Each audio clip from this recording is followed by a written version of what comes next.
Please state your business here. The Chief Justice is presently occupied with official matters. This place does look pretty heavily guarded. Guess that proves that Neuvillette files are really secure. Hey, don't you recognize us? Huh? Who are you?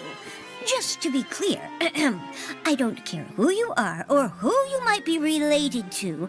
Our rules make no exceptions. See? They've got great discipline, too. Yep. Paimon can tell. If you're here just to crack jokes, I can point you towards the exit. Unlike some, we're busy, so please leave if you don't have a reason to be here. No. What I meant to say is, shouldn't you remember us from a few days ago? We were at the trial of the great magician Lyney. Oh, yes, I remember. I read about it in the Steambird. You must be Lyney's attorneys. It's all coming back to me now. We're here today to report and archive some information on a follow-up case. Is that even a thing? Of course. Don't worry. We're here on official business. You can trust us. All right then, I'll let you through. The Chief Justice is just inside. Thanks so much.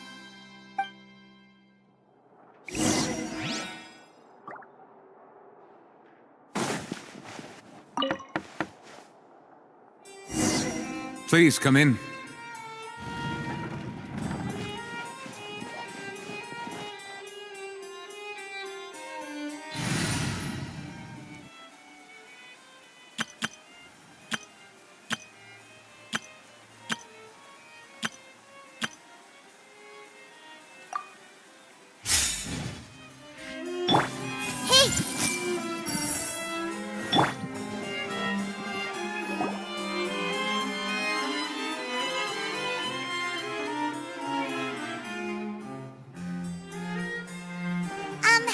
Sorry to barge in, Monsieur Neuvillette.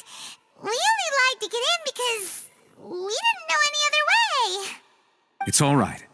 Please let me know how I may be of assistance to you.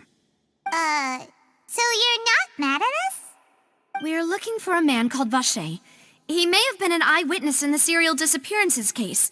If we can find him, we may be able to unearth some key information on the case. Ah, I see. In that case, please wait here a moment while I browse through the files.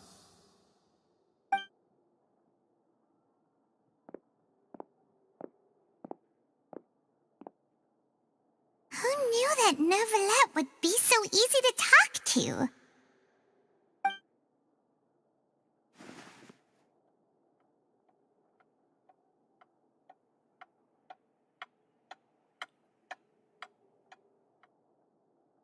Unfortunately, I'm quite certain that no one by the name of Vacher has been involved in any case, criminal or civil, in the past several years. There are no records of him either in the files or in my memory. Traveler, what if it was really just a dream? Is that so? All right then. Thank you so much, Monsieur Neuvillette. We'll take our leave now.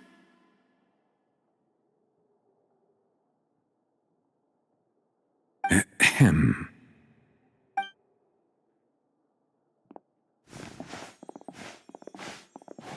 Miss Navia, I can understand how you feel.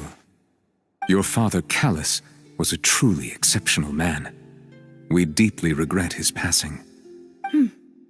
And what are you trying to say, Monsieur Neuvillette? Are you trying to console me? Extend your sympathy? Or just express some tendril of regret?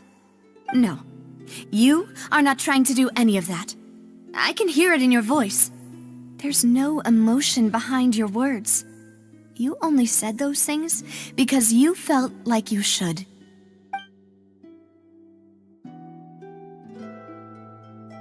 It's just like last time. After my father took his place in the duelist ring, I pushed through the guards to talk to you as a last resort. You even told me then that you thought there was something fishy with the case, yet you still allowed the duel to go ahead. In your eyes, the value of a human life is nothing compared to those cold laws you hold so dear. If you truly regret my father's death, then why didn't you call a stop to the duel? Why didn't you give me the power to stop him from throwing his life away? Why did you just let him die, despised and hated by all? Everything was hanging on a thread at that moment. Just the tiniest effort could have changed everything. There are still so many things I never got to tell him. So many questions he still owes me answers to. If you really have no heart, then just look me in the eyes. I, Navia, will show you the true meaning of regret. I'm sorry, Miss Navia. You and my father are truly alike. You keep all kinds of things in your heart and never say a word to anyone. It's not so much that you can't feel, but that you would never express anything. Oh well. In any case, everyone already knows full well the apathy of the Chief Justice. My apologies for taking my emotions out on you, Monsieur Chief Justice. Let's go, Traveler and Paimon.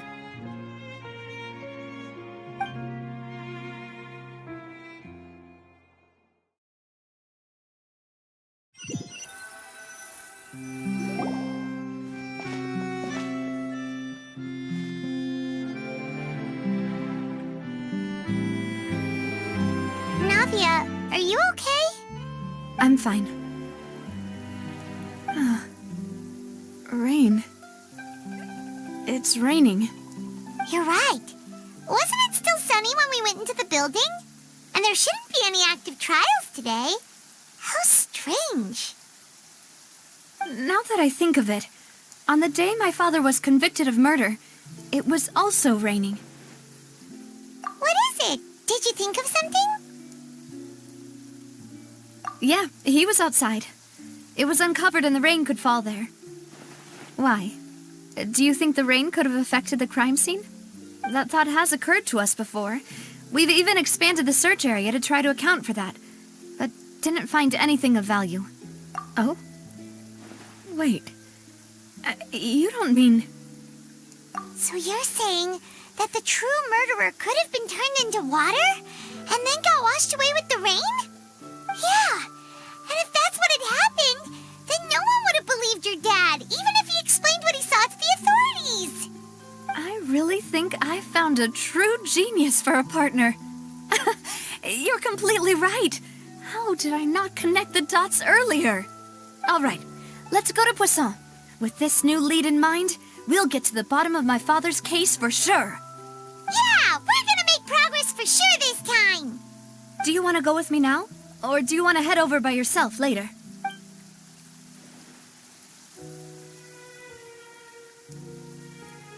Great. Let's go then.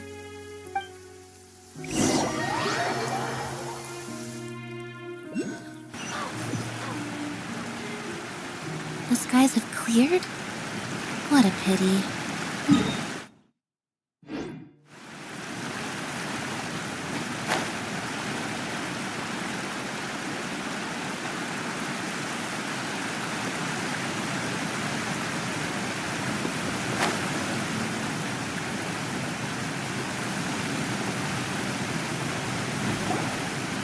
Whoa, what a huge ship! Why would a ship be anchored at a place like this? There's no need to be so surprised. While it may look like a ship, it's actually Spina di Rosula's headquarters. My father was the one who asked for it to be built like this. Perhaps our taste in exterior design is the only thing we occasionally had in common. A gigantic and glamorous ship embodies discovery, opportunity, ambition, and conquest. It symbolizes Spina di Rosula's bright and limitless future. And Paimon thought you were bluffing when you said Spina di Rosula had a glorious past. Paimon was confused why a group with such a history would live in the sewers. But now that Paimon has seen this ship for herself, she's been convinced. Well, Poisson is where Spina di Rosula began, after all. It's our main base, our home.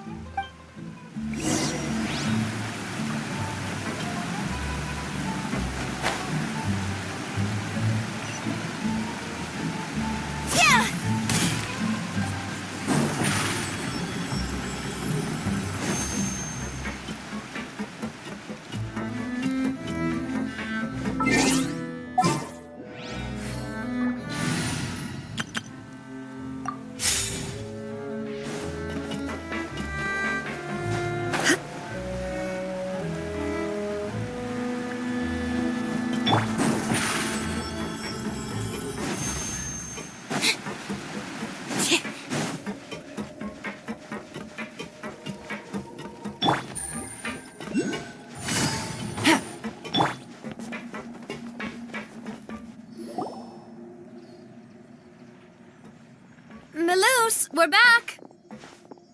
Apologies for the wait, demoiselle, and our most important partners. You said before that you still had some business at the court. What brings you back to Poisson so quickly? About that. It's because my partner here reminded me of something really important. You see, what if my father's case had something to do with water from the primordial sea? You still remember, right, Melus? On that night, it was raining? Yes, the case was quite similar to that of Mr. Linney's. Both were what you'd call impossible murders. Could you tell us a bit more about what happened before? Yeah, of course. Many years ago, something called synth began to gain popularity in Poisson. At a glance, it was a kind of drink that could excite your mood and produce many pleasant hallucinations. Wait! Didn't that guard guy who turned into water also mention that the primordial water could be used to produce some kind of potion? Yes, he did. Considering what we know now, it's almost certain that synth is created using water from the primordial sea. If you drink synth for an extended amount of time, you'll suffer many side effects, such as losing the ability to focus or control your emotions. And if you were to stop drinking it completely, you'll experience flashes of paranoia and anxiety while lacking energy to do anything. It's an extremely dangerous substance. As he oversaw Poisson, my father was compelled to put a stop to synth abuse and called for a complete ban of it. Boss's uncompromising attitude incurred the synth vendor's wrath, but no matter how much they threatened or bribed him, he refused to yield. Not only that, Boss became determined to find the mastermind behind the synth operation and put an end to the problem once and for all. Yes, but the enemy was very cunning. So he could never get anything out of the dealers, all of whom only sold the stuff and weren't privy to the rest of the operation.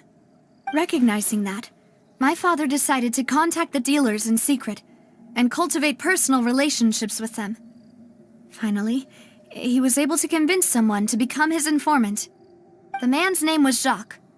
He felt greatly ashamed about his work after seeing many families destroyed by synth abuse. That night, my father hosted a banquet at his countryside estate. He planned to meet up and exchange information with Jacques over some food. But then, we heard 2 gunshots from the courtyard. We raced to the scene and found my father, still holding a gun, and Jacques, who was already dead on the ground. Huh? How did that happen? Aren't they on the same side? Sounds just like Lenny's case, doesn't it? In both cases, the culprit seemed obvious, but neither appeared to have any motive at all. Looking back on it, though, I now believe the most important clue was something we all overlooked at the time. There were pieces of clothing left at the scene. Precisely. It's all thanks to you that I made the connection now. Back then, we all just thought they were some costumes that Jacques used to disguise himself at the banquet. But, considering it now, it's almost certain that they belong to a third person at the scene, With one extra person, we'll also need to reconsider why the 2 shots were fired. You're right. We still don't know what happened. But my intuition tells me that we're on the right track to figuring it all out. I'm finally headed towards the truth. Jacques was an empathetic man who was infinitely remorseful for his past actions. It's unlikely that he turned on Boss with 0 warning.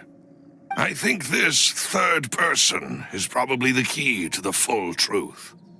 On that note, however, even though this will not please you, demoiselle, as your and your father's butler, I must still offer a word of warning.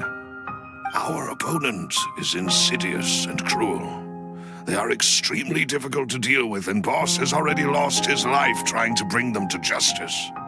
Even though Spina de Rosula has lost most of its former glory, Poisson has welcomed a new time of peace, and we have been allowed to live out our lives. There is no need to follow your father's path. It would be both wise and in line with Boss's wishes to step back and give up on the case. If that's indeed what he wished for, then he should have told me that himself. Was I not the closest person to him? And yet, I was the one most kept in the dark. What was the point of him dying without sharing any of the secrets he knew? Did he manage to protect anything in the end? Synth is still here. Callus the Unfaithful is still his epithet. And Spina di Rosula is barely getting by. Nothing has changed. Did he think I'd just accept his meaningless death and live out my life just as meaninglessly? I've never accepted that. Ever. Not since that day, and certainly not now. I want to find out the real answer for everyone's sake. For the missing girls, for the victims, and for myself. Navia. This is indeed the best moment to act. Your partner appears to be quite reliable, and more importantly, demoiselle, I think you're also ready to take this on. So you do know something else, Malus? Yes, I do. In fact, even before that banquet, Boss already knew of the connection between Synth and the serial disappearances case. But what drove all the tensions to the boiling point was the revelation that you, demoiselle, had been selected as the next target to disappear. What? Boss also didn't tell you that he had been diagnosed with a rare illness. The doctors told him that he had no more than 5 years left to live, and the serial disappearances case caused him great anxiety. 5 years was nowhere near enough time to resolve this long-standing conflict, but once he passed away, all the danger would pass on to you. Knowing all of this, he decided to use one final intimidation tactic before his death. He claimed to have already gotten his hands on some key incriminating evidence for the other side, and even told some members of Spina de Rosula about the details. But as long as you remained safe, he would not share the evidence with the public. If something were to happen to you, then he and all those he told would immediately expose all they knew about Synth and the disappeared victims. Right, so nobody would be able to get off scot-free.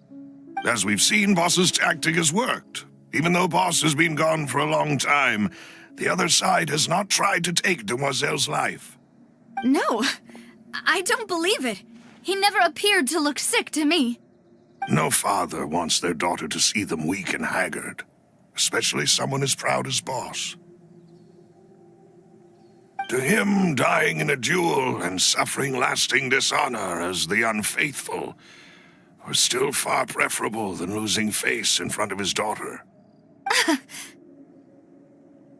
So he chose to die in silence, so that he could protect me. I'm afraid you're not understanding this correctly, demoiselle. What Boss wanted to hand to you was not a parasol, but a sword. If Boss's spirit could hear you telling me that you want to find the answer for the sake of everyone involved, I'm sure he'd be extremely proud. That fool. Couldn't he have just given it to me straight?